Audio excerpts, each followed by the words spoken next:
welcome to Your Campaign Starts Today with Jennifer Godinez as part of our Latinas in Leadership series in partnership with the Political Parity Project and NHLA. I am Erin. You've probably seen me a few times now, founder and director of VoteRunLead. If you've been on these webinars with us before, we're happy to have you back. If this is your first time, this is how we do it. We do a quick introduction of what VoteRunLead is and sort of what you're going to get today, introduce our presenters. Jennifer will take you through sort of the 2-year plan that's on our agenda. What does it take? 2016 is a great year for you to throw your hat in the ring. Any time between now and 2016 is a really good time for women to be running. And Jennifer has a ton of skills she's going to share, and particularly around, how can we encourage more Latinas to get into public office, and what are some of the things she's seen as, doing this work for the last 15, 20 years. And so, welcome everyone. Latinas in Leadership is an online series. This is, I think, our 4th out of 5. Next week, we're talking about the actual impact of Latinas and voters and what happened in Tuesday's election with 2 really great experts. So join us for that as well. And Latinas Represent is a partnership between Political Parity Project and National Hispanic Leadership Agenda, and they have a great research report, if you haven't seen it, called LatinasRepresent.org. So please make sure you log on and get the facts. Simply put, Latinas are the most underrepresented population in our political life right now, and we've got to make that change. And Jennifer's been a part of doing that, not just as part of the Latinas in Leadership series, but she's been a part of VoteRunLead for some time, and I'm really excited to have her join us not only on this webinar, but she'll also be at National Go Run, which is happening in just 2 weeks as part of the Latinas in Leadership series, and has been he's going to be talking about this, talking about the research, talking about and hosting a conversation on the same topic at National Go Run. So if you haven't signed up, today is pretty much your last day. So if you want more of this following the training, get online and register, and we'll make sure we get you there. So without further ado, I'd like to turn it over to Jennifer Godinez, who is going to take you through Your Campaign Starts Today. Thanks so much, Jennifer. Thank you, Erin. Hello, everybody. It looks like there's a lot of states represented. I'm seeing on the feed here, Wisconsin, Texas, Indiana. That's really exciting. And I'm really honored to be chosen to be one of the trainers and speakers today. Hope you can hear me okay. Made sure my hair was straightened out a little bit so the frizzies weren't out. So we basically, like Erin said, have highlighted some key tips for you today. And there's certainly tools and other things you can look up after today's webinar. First, I wanted to start with a little bit about myself and why I'm so passionate about this topic. My family is originally from Mexico. I'm Mexican. The slide should say Mexican-American, so I think it was a flip here. First generation Mexican-American from Elgin, Illinois, and I graduated from schools like Larkin High School, Drake University, came to Minnesota to get my public policy degree, and now I'm a co-leader of a statewide education race equity organization called the Minnesota Minority Education Partnership. If you ask my mother, she'd say that I just go to meetings. So I don't know. She has a different take on that. But my earliest memories of politics is really mi abuelito. My grandfather, Crispin, was actually a mayor of a small town in Mexico. And so he taught us a lot about the importance of civic engagement in whatever country you're in. And he was so proud to, he was a little sad to leave Mexico, but proud to come to the U.S. and set up his family for success in Chicago, and then all of us growing up in the suburbs. But his biggest lesson to us was to be just as civically engaged in the U.S. as his family was in Mexico and tried to be. But given the economic barriers, he came to the U.S. And we have a very active, civically engaged family, and I joke that we're an American family because we all debate politics at Thanksgiving. So the last 15 years, I think I've been around a couple key topics that are really important to our community, and that's really been the impetus for us to be more involved in the political process. One of those movements being the DREAM Act. I've worked in education for the last 18 years, and really the focus for children that I work with was getting some version of the Minnesota DREAM Act, the National DREAM Act passed in Minnesota. From that came a lot of active women in politics, and one of those women I'm proud to call our first Mexican-American city council member in Minneapolis, Alondra Cano. So I'll be referencing a lot about Alondra's campaign, which actually started the fall of 2012, I believe, and she ran in 2013 and won in the fall of 2013. So we definitely are so excited about Alondra's current role, her as city council member, and she'll also be at VoteRunLead at the national conference. So come and meet Alondra, come and hear more about how her skills mobilizing for the DREAM Act in Minnesota pushed her towards running for office and then becoming the first Latina on city council in Minneapolis. Hey, Jennifer, it's Erin. I'm just going to ask you to slow down just a touch. Oh, sure. All right, thanks. So we wanted to go over today 3 key messages. The first is, why should you run? When you think about running for office, it's something very foreign for some of us, and for some of us it's kind of the logical next step. We've been involved in so many things in our community, and now our friends and colleagues have said, you know, there's this open seat, and we think you, Monica, should really run. Should try to go for it. We're going to help you. The second is, what are some important quick tips? And those I'm really drawing from the lessons we learned, as I said before, with Alondra Cano's campaign as the first Latina city council person in Minneapolis, and also just from other campaigns that I worked on, that I called. And then we'll go over a timeline. A lot of details in that timeline, so you can always go back to these resources and look them up a little bit closer on your own time.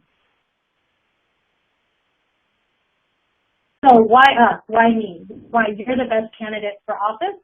Well, as Erin was saying, we have clearly an underrepresentation of Latinas in elected office. And these statistics are actually from a report that Maria Hinojosa has done around Latinas Represent, that 12,000, out of all the 12,000 members in U.S. Congress, so I believe that's the Senate and the U.S. House of Representatives, we've only had 10 Latinas represented.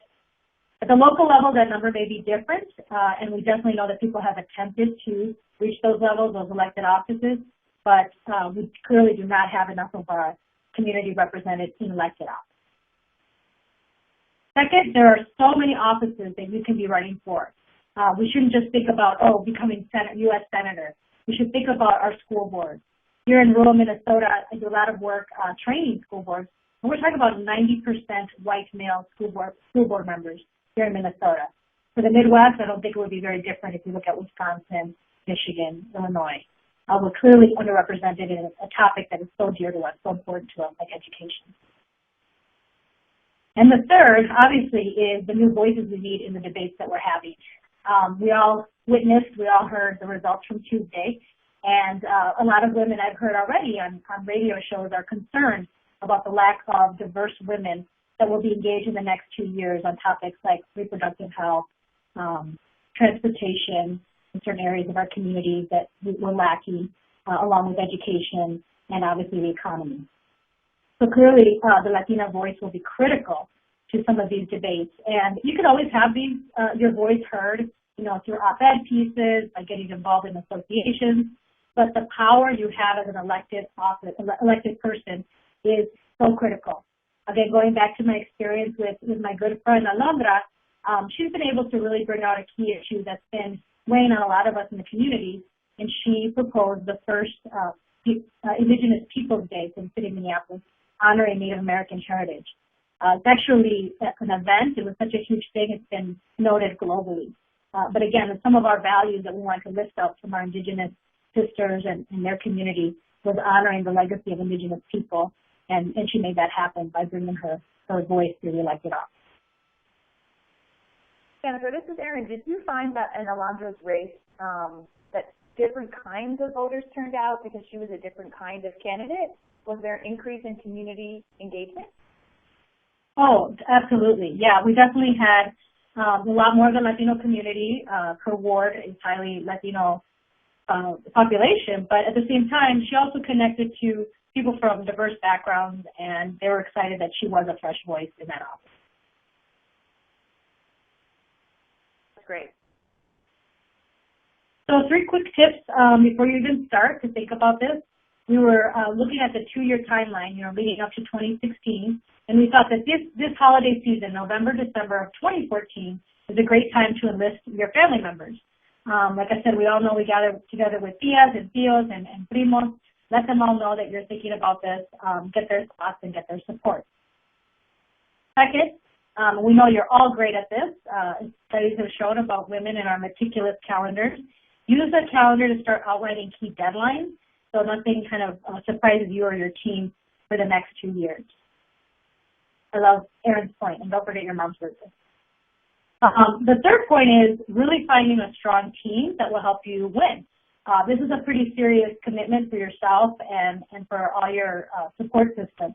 So you want to find those lead volunteers, the lead campaign staff that is going to help you be successful. And don't be afraid to create job descriptions for the qualities you want in your team. If you want somebody who is very good at details, great with numbers, find those kind of people. This is a serious commitment, so you don't want to just have, whoever was kind of hanging around one day in one of your projects. You want really strong candidates to be a part of your team.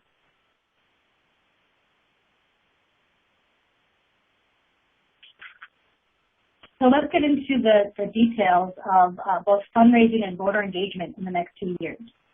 I thought I'd start with some myths. I do a lot of fundraising on the nonprofit side and with the political campaigns I've been involved in. And I felt like there were 2 myths that we really wanted to bust today. One of them was, oh my God, I have to raise $25,000 by myself, right? This fear that it's just up to you to raise all this money. Well, number one, you don't have to do this alone. Fundraising is a team effort, and a good team and realistic goals will get you there. You'll still be part of making that pitch, but you'll definitely have other people helping you think about your list, who you're going to use to call, and your main events, and be creative about fundraising. If there's a famous artist or singer or somebody who can help donate some time to an event, that will draw people in. You give a great speech at that event, and that'll bring in donations. And second is that there's definitely some math that goes behind getting to the large goals with small gifts. The small gifts add up. And so in this slide, I'm just showing as an example, asking 20 cousins at $25 for your first $500, 50 colleagues from high school or college, and then the 25 closest friends at the $50 level. You get to that $3,000 pretty quickly, and that could cover your registration fees and setting up your website. And I like the other note the VRL has made, that there's definitely separate fundraising webinars with more tools, like mapping your network tools, that can help you reach your goals.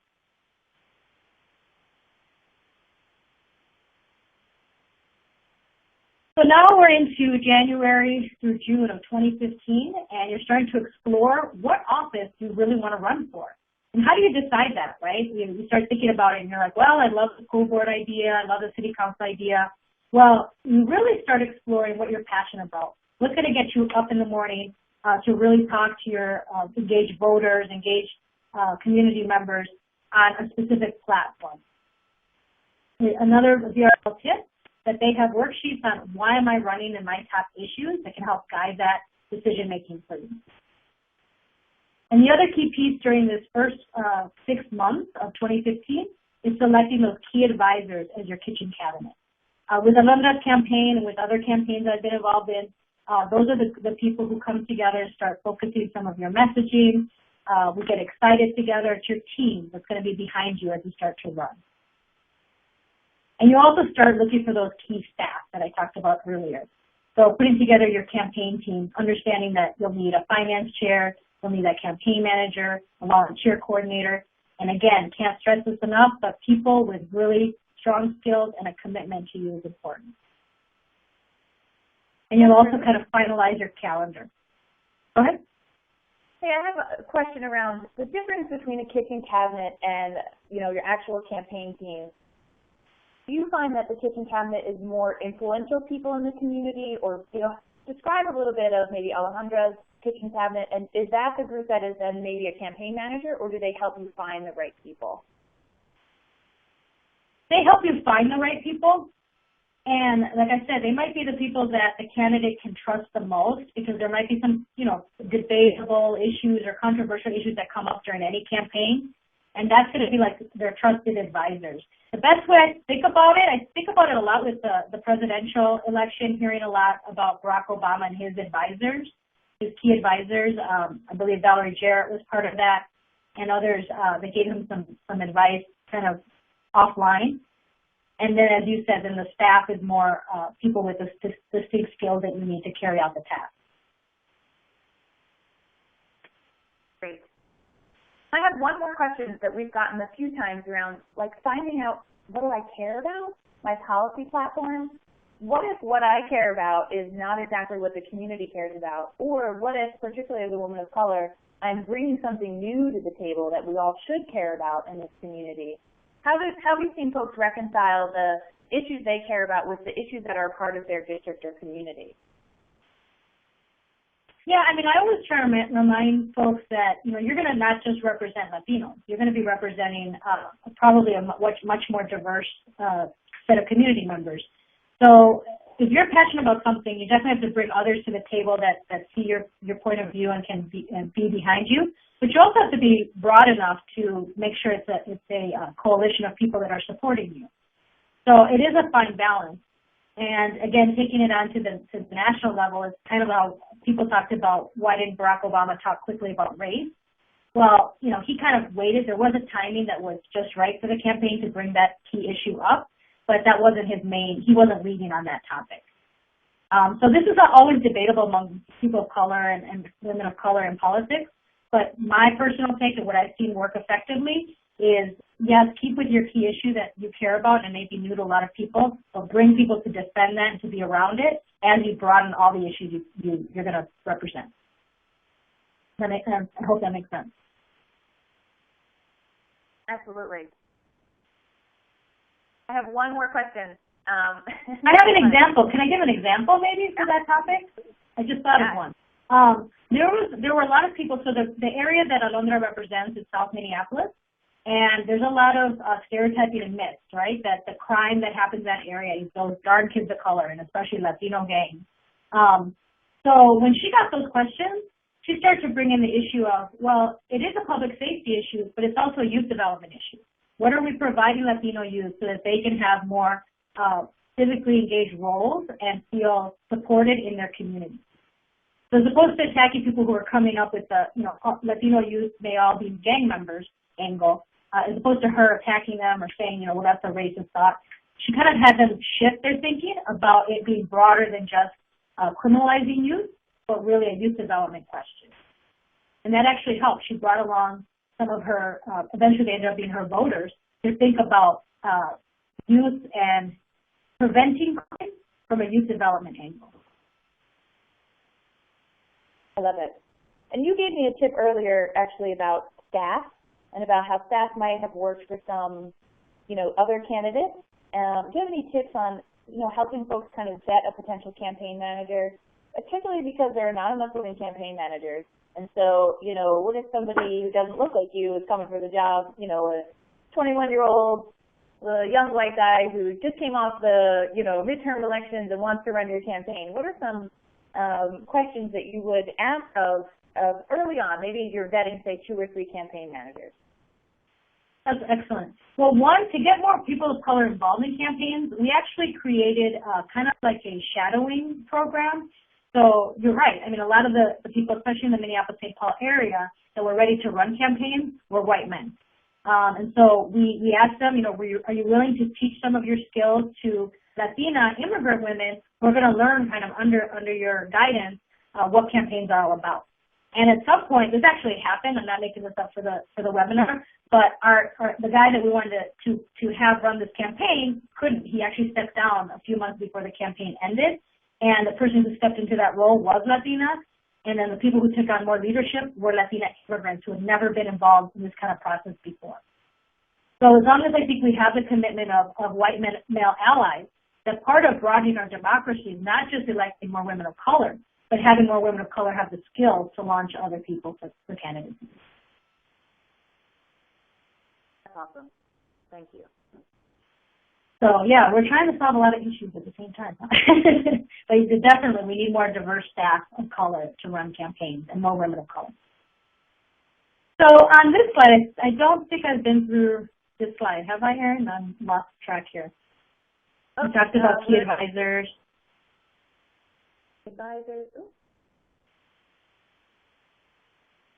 Yes. Okay, yeah. We're on our second half of 2015. Excellent.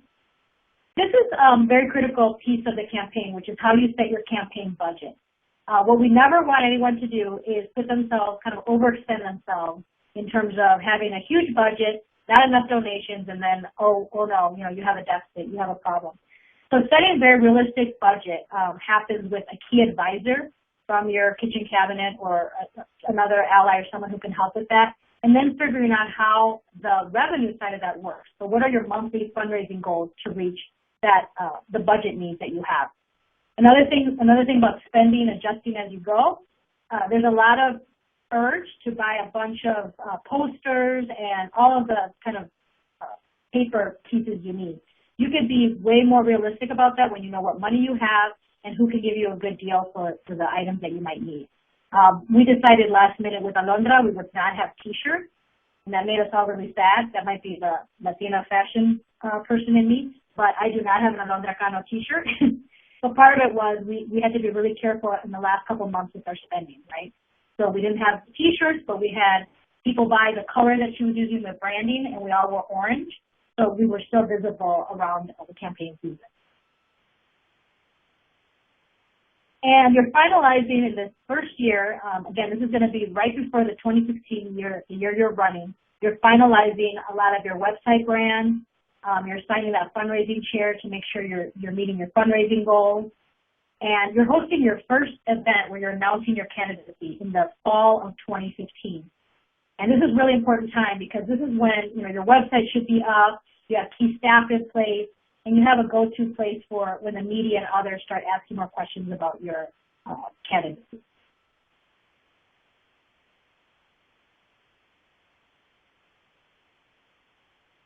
So now you've announced that you're running, and you're really psyched, you're a little freaked out, but you're very excited too. Everything you've been planning for the year is now starting to be put in place. I would say one thing I learned from my Alondra's campaign is it's very easy, especially I think as women, to feel like you're actually having to do everything in the campaign. You're still worried about your website, you're doing fundraising, or you're thinking about your staff and their goals. This is where you have to delegate a lot more. Having a candidate who spends a lot of time fixing their website or making sure that their images on their website look all right, the year you're running is not a good use of your time. The main thing for the candidate in this year is to know what key events they have to be at, prepare for their debate, and be accessible to those people who want to learn more about you to vote for you. And so, again, I really urge you to not think about you planning events or you fixing your website nightly or you answering every Facebook post, right? You're going to have a fundraising chair. You'll probably have a communications person, director, or volunteer who's worried about social media and really catching up with all the social media posts. And you'll also have somebody in charge of volunteers and recruiting people to be a part of the campaign.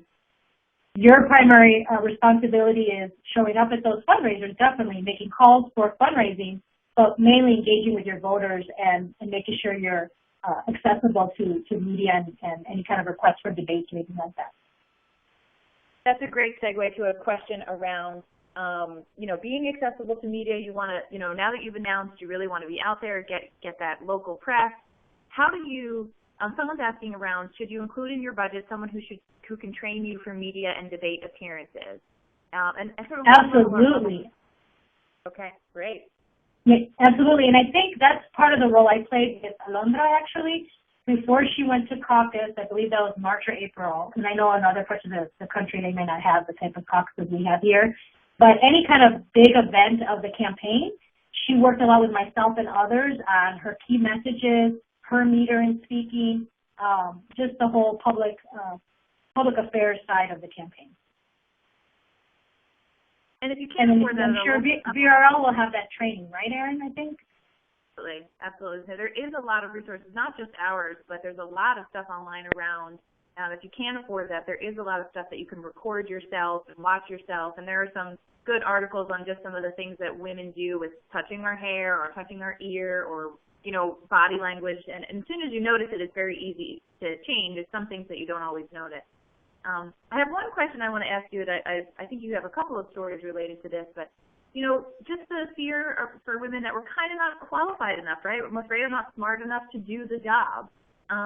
We always joke and tell people to go sit at a city council meeting, and after one city council meeting, you'll know you're smart enough. But, other ways to kind of get knowledgeable around, kind of building up that confidence that you're really the candidate. You know, it's funny, and you mentioned about my talking fast. One of the things I really like to observe is how women leaders communicate. And there's definitely a meter around taking in a question that you may not be completely informed enough at that moment to answer, and reflecting that you may not have that answer, but you're willing and you're intellectual enough to look into that topic. That really stands out to me. I've noticed more than somebody who's quick to say, yeah, we need new jobs. You know, there's only a 20%, you know, there's all this data, but the person doesn't seem very knowledgeable about exploring the topic.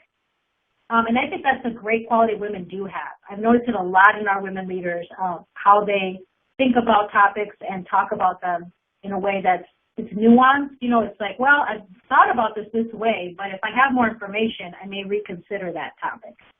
That to me, I want leaders that understand how to look into something and really understand their perspective on it than a quick answer about data. Hope that makes sense. That makes total sense. We've got another question coming in around, you know, it's 2016, we're running, we're all in, say we're running for the State House. Someone's asking, can you get, have a full-time job and work your campaign? And I kind of know what you're going to say, but I want to hear a little bit about, do you ever recommend to folks 2 weeks before the election or any time off for someone who is maybe in a very tight, say, state Senate race or state House race? Yeah, so I think I've done a couple ways. I saw one woman, I can't recall who exactly it was, but for a state office, and they did take, I'd say, half the year off. So they must have had some money saved up, or they had a supportive partner to help with those finances. In the case of Alondra, the only time she took off was 2 weeks before the election. And she's a mother of 3. So that was both a combination of her partner's role and how they helped with children and childcare, and also the flexibility of the job. I think there were sometimes she obviously couldn't go to work in preparation for something, but they were pretty flexible for her at her job as well. But she did work till about 2 weeks before the election. Great. And another question on this slide we have coming in around managing volunteers. Tips for managing those volunteers, and I actually it goes into the next question that we have around fundraising events, where you're promoting sort of these monthly fundraising events, you're asking volunteers to get you there. How do you manage those volunteers well? And how, what happens when not everybody shows up to the fundraiser? Do you accept that not every event will be successful and have a good outcome? Do you have different ways to get dollars in the door? But really getting those donors to your events, whether they're large or small. Yep, I have a great tip for getting people there. You definitely want someone to call and remind people about the event the day before, for personal calls and texts. And part of that is, right, it's a lot easier for you just not to show up to something if no one calls you. But if one of your colleagues or friends is like, hey, tomorrow's Alondra's dinner, I'm going to see you, right? Then you feel a little bit more embarrassed if you don't show up for at least a little bit of time. So making sure people show up is definitely someone's job of making that call list. And I'd say the other thing about getting more people there, it really works to have some type of other, entertainment or artists show up, add some pizzazz to the party, and that gets people more excited to be there, right? They know it's not just a fundraiser, but they're going to learn something new, or they're going to network with some different types of people. So adding some kind of event to it.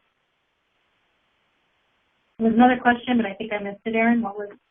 And so those volunteers, right, say I've got a volunteer who says they're going to make calls, but turns out she didn't show up, right? What are your tips for really getting volunteers excited about the work? Are these people that, they're working for free? Do you give them a T-shirt? How do you incentivize volunteers to really be a part of your campaign? Or do you just guilt your family into doing it? I know, if you're first, and there's going to be a lot, right, in the next 2 years. You might be the first Latina in a city council, first Latina in school board, first Latina senator, state senator. That definitely always helps. You can only use it once. And secondly, we had different pools of volunteers. I always felt like someone was there to help. So we had the network of Latina immigrant women, the ones who push for DREAM Act, all the las mamás.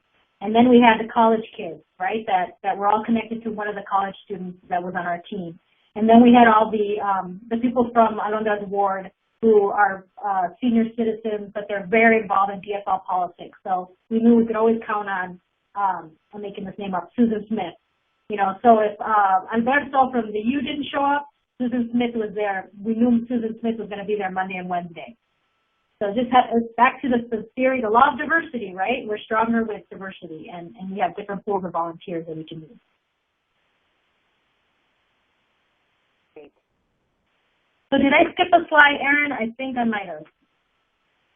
We've announced candidacy. We're growing volunteers. Our voter engagement program. Go ahead.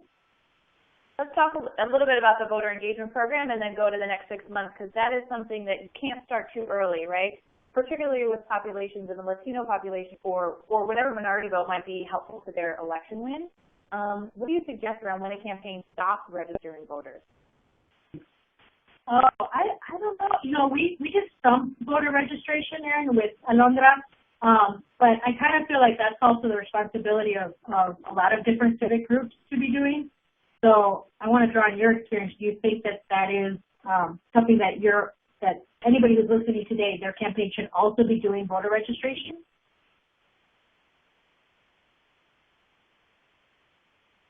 Today in 2015, that's something, but closer to the election, not worth it, right? Yeah, that might be a lot for you to handle. But again, I think there's other groups, League of Women Voters. You know, there's got to be a push from other groups for that voter registration piece.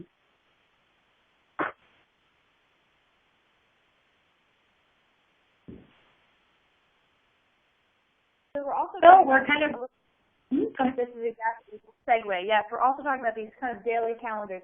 Next slide, Jennifer. The question is segueing right to slide 15. The question is, you know, do you recommend that we show up to like HOA meetings, community meetings? Like, what are the places for us to kind of announce that we're running? Do we show up early? And do we let kind of key influencers know about we're running before, say, our official big party? You know, how do we announce and kind of come out as an elected official, you know, as a candidate multiple times over your 2-year period? That's a great question, because I think influencers made a big difference for Alondra as well, and other candidates I've seen, especially candidates of color. So meeting one-on-one with them prior to, we're talking about something in 2015 that would have to occur, not the last 6 months of your campaign, but in the first year, really talking to those influencers. Here, a big push we had from, at that time, Mayor R.T. Ryback from Minneapolis.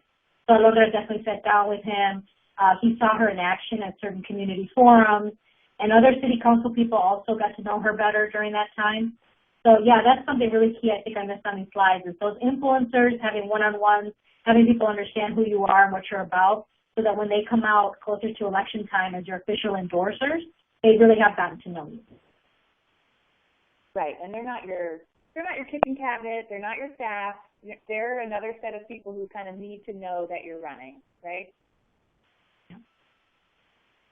And I think also in the last 6 months, you are still thinking about raising your dollars. Like I said, you don't want to be over your budget, but you also might be spending for some things that are really key to those final 2 months, you know, a big event or something that for that final push. So you're definitely still having calls with key donors, thank you cards, have someone on your team writing the people who originally gave at the beginning of the campaign, because you might be asking them for additional funds for the last push, and people want to be acknowledged. So that's why we made the note of small donors. Everybody needs to be acknowledged. And you're also doing a lot of media, right? Back to you've been trained in the first year and the first half of this election year to know how to send your message out and be really strong on social media. One of the benefits for Alondra here locally was Spanish media. That's an advantage that we all have. If you're bilingual, you're going to have over perhaps a non-bilingual candidate or a monolingual candidate. So get connected to your Radio Rey, El Huracán, whoever they are, your local Latino media. Connect with them so that they can give you your final push to get the Latino vote out. And we talked a lot about on this slide enlisting your party, seeing what they can do for you, having them remind voters, having call lists to remind the voters to get out to come vote for you. And what if you're someone who isn't really that active with the party, So now it's 2015, right?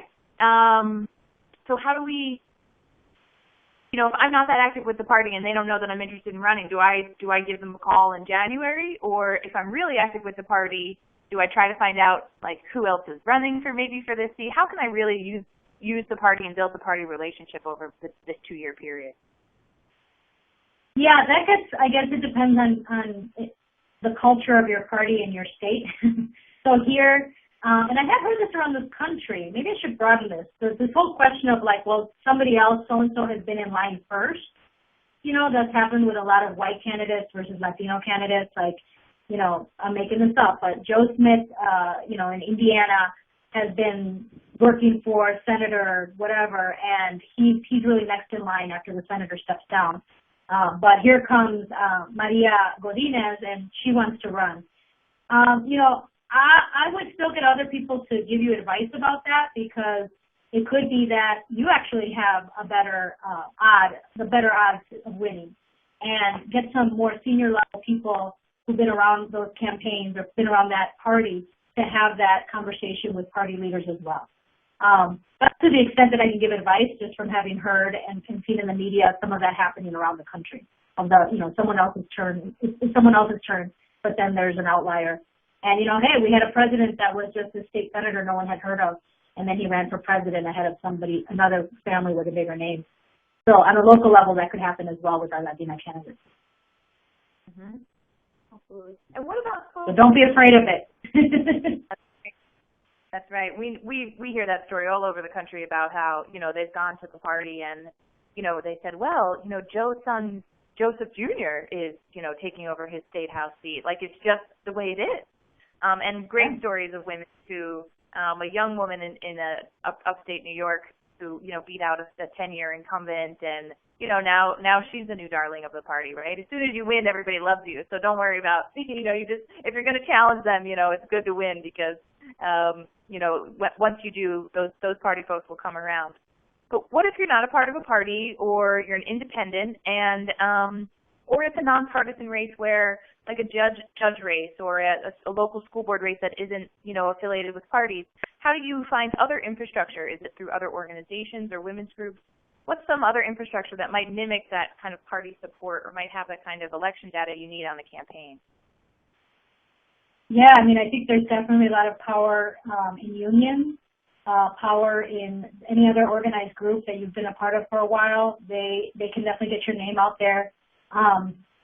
As far as like independent party candidates, that's a little bit beyond my knowledge base right now.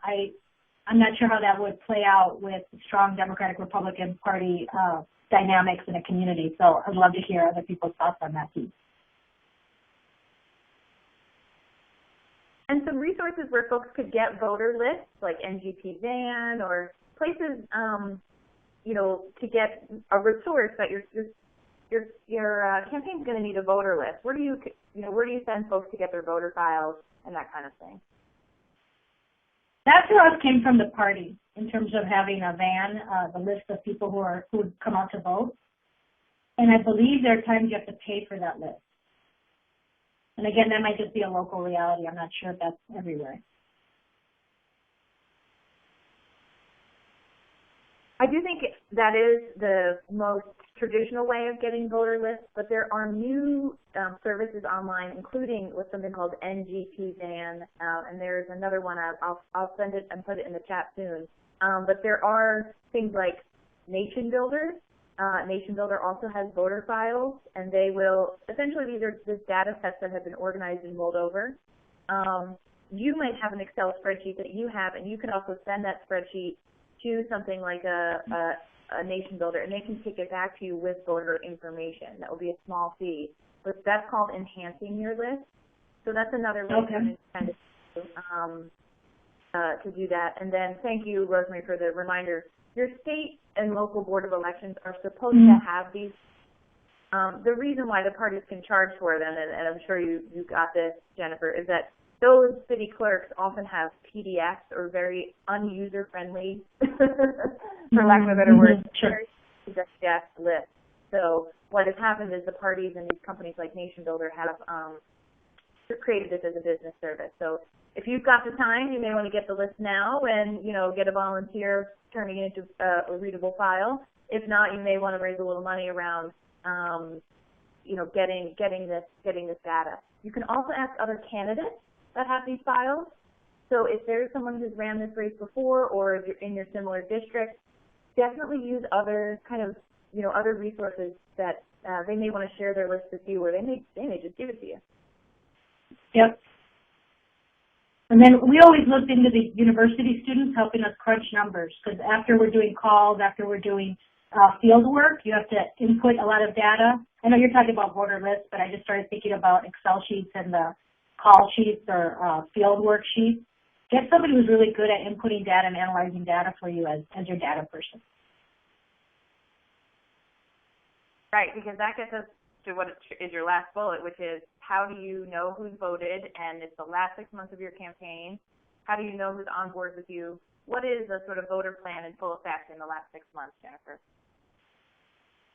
Yeah, I mean, I think that's your campaign manager is really letting you know what time, every hour you're spending should be to get those voters to the polls, right? So you do have to know, you're not going to wake up the week before and just say, well, I'm going to go door knock where, you know, I feel like door knocking, where my neighbors that I like live. You're actually going to go to very specific areas where we feel like you're going to need more support or there's some more work to get done. The candidate should not be on Facebook. Back to, you know, you're not micromanaging anything. You're hearing where you need to spend your last hours in order to get more voters to the polls on your behalf. And it's for somebody who likes to be in a lot of control, that's definitely the hardest time for you, because you're going to want to do certain things. And the people who are in your best interest to get those votes out for you, they're going to let you know where you need to be, how long you should spend there, and where you need to go next. And so it's a little bit of a puppeteer kind of feeling that last week with my good friend Alondra, we had to take away Facebook from her. So, you know, you definitely have to understand that role that the campaign people are playing for you, and it's in your best interest to win. Lots of great resources on the sidebar here about where else to get voter lists, so thank you.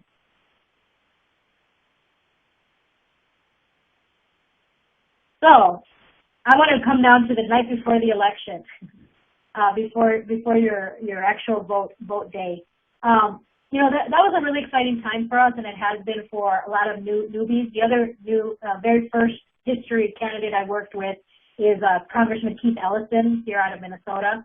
And I believe that the team support that last day is really important in terms of getting people where they need to be and being very focused. Social media was big for Alondra's campaign. So the day before, we really launched kind of a multilingual launch, or multilingual last push. We had voting place information in Somali, Hmong, Spanish. We had our ambassadors from those communities pushing for Alondra, a huge push from the American Indian community in Minneapolis and in her ward. So you're definitely getting all your supporters, your ambassadors, to be saying Alondra's name as much as possible, or saying your candidate's name as much as possible that day before.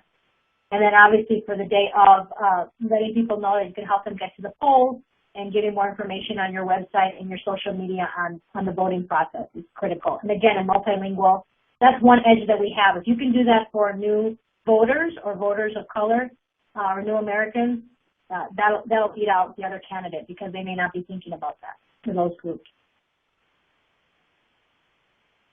And hopefully you have a great election night and great celebration in December to thank your volunteers and your team.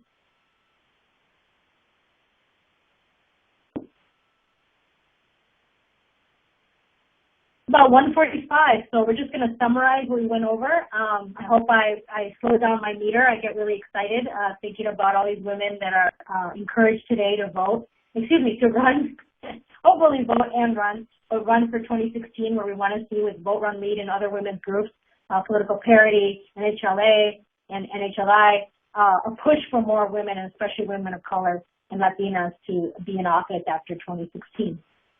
We talked about you being the best candidate for office. You already know what your community needs. You already know what this country needs. So you should really consider running for office, and you have a whole group of women, the whole country behind you, supporting you. You're going to get your stuff all organized. You're going to have a calendar, strong staff. You're not going to be afraid of fundraising because you know it's a team effort. You understand that small gifts add up to a lot, and especially if you're making history, you can count on Latinas here in Minneapolis to donate. If you're running in Indiana, you're running in Texas, or you're doing something so historical for the community, you'll have plenty of supporters to your campaign. You're exploring your team, exploring your issues that first part of 2015, and you're ending 2015, assigning your staff, setting your goals, and announcing your candidacy. And in 2016, you're understanding all of the different deadlines, you're meeting your debates, you're meeting voters where they're at and trying to engage them in your campaign, you're raising your visibility, and then you're actually winning in November of 2016. I really appreciate that I had a chance to talk to you guys today and learned a lot in the process too. So thank you to Erin, the whole VRL team. This is really fun for me. And after Tuesday, again, I'm there to support women and can't wait to meet you all when you come to the national conference here in Minneapolis. Thank you, Jennifer. All right. There's a lot of information there for sure. But we've got a couple of questions coming in before we close out. First one being, how do you know your kind of baseline fundraising goal? You know, you talked a little bit about your fundraising goal and your budget. How do you get those two things to align? Sure. I've heard with different races. So this year there was a local school board race with a Latina running, Iris Altamirano. She did not win, but she did an awesome job in her campaign, doing the best she could. And I believe that they set the target budget according to the other candidates and possibly, you know, the whole what will it take to win. So that's something your kitchen advisory group can help with, and think about those races. If it's Senate, state race, you know, how many places do you have to go statewide, travel, the kind of events you're going to have, that all increases the amount of the budget. So you're going to set it based on, you know, how many people you have to reach, basically. Great. Great. Okay, so looking at other people who ran in that same race, what did they spend? And you can get that information from your Board of Elections. And then probably if you're a kind of historic candidate, adding some you know, additional sort of outreach, right, money in there. And then talking with the kitchen cabinet about, is your budget realistic? We've got a trainer out in Colorado who always says, do your Pinto budget and your Cadillac budget. So if you have no money, you know, this is what you spend on your Pinto, and if you have a lot of money, this is what you spend on your, you know, your kind of max and your maximum limits on your Cadillac. Yeah, and remember my tip, like with your branding color. So if you can only get buttons, because that's better than T-shirts, then make a nice bright button. You know, if you can't buy T-shirts, then have your team, you know, have a color that you could go to Target or somewhere and just get that color in your shirt, in any shirt. Love that. And have folks make handwritten signs if, you know, your lawn signs are too expensive or can only go to one person. And those goes a long way. We've got another question around talking points. You know, you said, okay, let's go to all these key community events, that we're getting ourselves out there, we're going to these events, we're talking. What are our talking points? Do we try to tailor every time to a new audience, or do we, you know, kind of stick to what our key messages are for our campaign? Well, I hope folks have heard of the concept idea of your stump speech, and I think that's really important. So, you know, you could always have a little narrative that you'll memorize. Believe me, after, you know, 24 months, you'll memorize the why you got involved in this campaign, what you feel like you're going to accomplish, and, you know, any kind of motivational thing for the group you're talking to could be tailored. But, you know, hey, I got involved in this race because I was really tired of gun laws that haven't been improved. And these are the top 3 reasons why I think you should vote for me. I'm really active in my local church. I have 3 children, and I believe that Latinas are underrepresented in politics, so I want to run. So after a while, that's your stump speech. That's what you keep referring to people of the narrative or the story of why you got involved, what key issue really got you into this race, and then why you think you're the best for the position. Another question we have is, and this we get a lot, is do you start small? Do I, you know, just run for the city council now and then move up to the state senate or state representative seats, or, you know, what advice do you give women? Yeah, I just saw this, and again, I wonder if men get this question, right? Because a lot of people say, well, I was in the business world and I really felt like I wanted to be in politics, and boom, I became a state senator.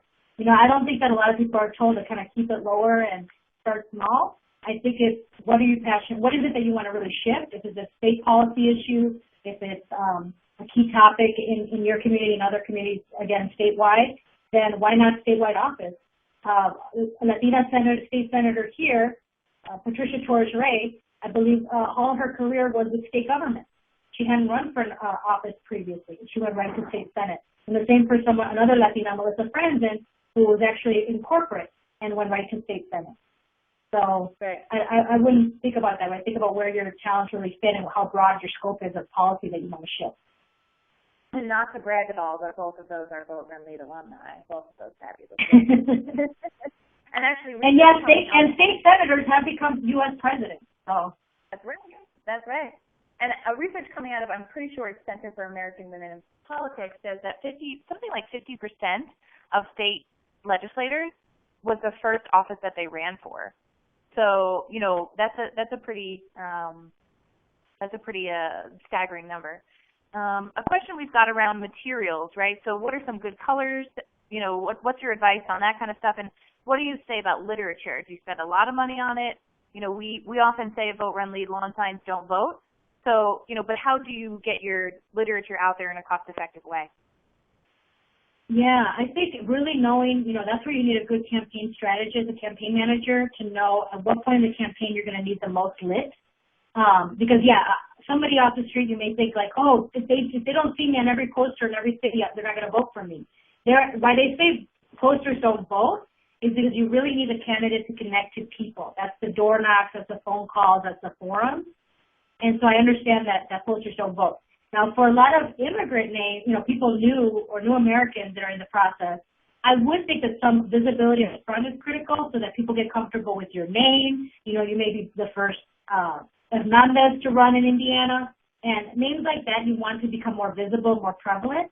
That doesn't mean you spend $3,000 so that, you know, Hernandez is everywhere in Indiana, but you definitely want to think about that nuance as opposed to posters don't vote, but posters do give some visibility to new names. And then again, let your campaign manager decide where your biggest bulk is going to be spent, and then go with a good cost-effective printing group that has done those things for campaigns that is not going to overcharge you for that work. Awesome, Jennifer. Love you. Just cannot wait to see you in 2 weeks at National Go Run. I'm so excited. Thank you. This has been so great, folks. There's a lot of information here. You're going to get these slides, so don't worry about that. It takes us a couple hours to make sure that the webinar is, you know, live and you can hear Jennifer and things like that. But you'll get all of these slides, and you'll get the actual audio that goes along with it. And we want to see you at National Go Run. We want to see you there. Today is the day to pull the trigger. If any of you on this webinar are even thinking about running in the next 2 years, this is an investment in time that you will, sitting around on Thanksgiving on that Thursday, you'll be so thankful that you went to Go Run. And let us know if you have some financial barriers. We have a couple of scholars and a couple of hotels left, so not many, do get to us right away. And the person you can contact is right here at the bottom. Her name is Lulete, L-U-L-E-T-E, at VoteRunLead.org. And what we want you to do after this webinar is a pop-up will come up for an evaluation. We want you to tell us what you want to see more of, and tell us how we can improve and make these better. Then, of course, we want you to invite more women to run. We've invited almost 9,000 women to run for office. That's amazing in the last 2 months. Yeah. I know Jennifer sends her e-cards out to her friends, and we've got this great campaign that, is, you know, once you get connected to us and get your friends connected to us, this is a great family to take your time and learn about politics and to jump in. Thanks, Bobby Joe. Join us next week at Latinas in Leadership, election analysis, November 11th at 2 p.m. And the link is popping up in the chat box. Thanks, Selena.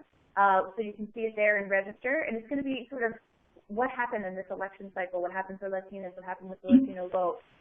You also saw a resource in the chat box from Nadia, our partner at Political Parity, on a recent piece on Latino voter turnout. So I do suggest take a read at that if that's something you're interested in. Otherwise, we need you to become a member of VoteRunLead to get these resources. So go and log in and sign up, and then you'll see the Go Run tab, VRL Live, and you'll get all the resources that you need. Membership is free. Resources are free. We just want to know where you live so we can get you good information. All right. Thank you, Jennifer. Big round of applause. Thank you. See you November 21st. Yeah, see you November 21st. All right. Thank you so much.